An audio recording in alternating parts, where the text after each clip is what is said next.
Good morning. Let's learn about Fanconi syndrome. So Fanconi syndrome is a generalized reabsorption defect in the consumer convoluted tubule. It's going to present in childhood. The causes include hereditary defects, ischemia, multiple myeloma, nephrotoxins, and drugs. What are the effects of Fanconi syndrome? Metabolic acidosis of proximal RTA, hypophosphatemia, and osteopenia. Fanconi syndrome is a very important Fanconi syndrome, the main thing to remember in this is it's going to present with metabolic acidosis of proximal RTA, hypophosphatemia, and osteopenia. The next is Gentleman. Gentleman syndrome is going to mimic thiazide diuretic. There is a reabsorption defect of sodium chloride in the distal convoluted tubule. It's going to present in late childhood or adulthood. Gentleman syndrome is an autosomal recessive condition.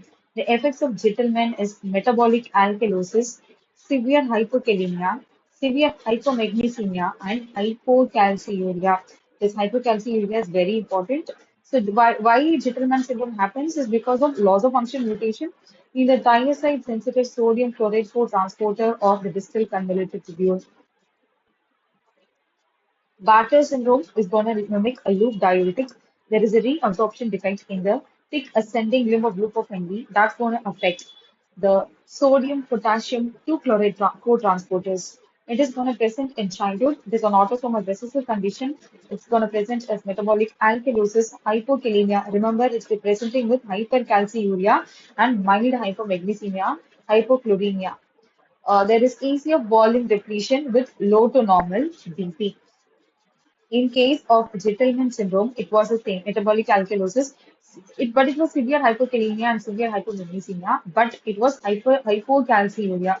Here, in case of Bartter syndrome, it is metabolic alkalosis again, hypokalemia, hypomagnesemia, but it is hypercalciuria. Liddle syndrome.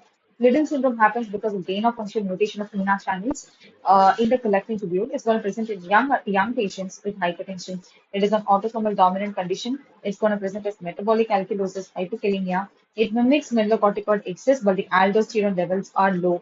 That why aldosterone levels are low and still you get this is because of gain of function or mutation of ENA channels. The next is Gordon syndrome.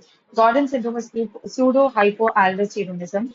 The patient is going to present with hypertension, hyperkalemia, metabolic acidosis, low to normal plasma renin activity, and aldosterone concentrations. Thank you.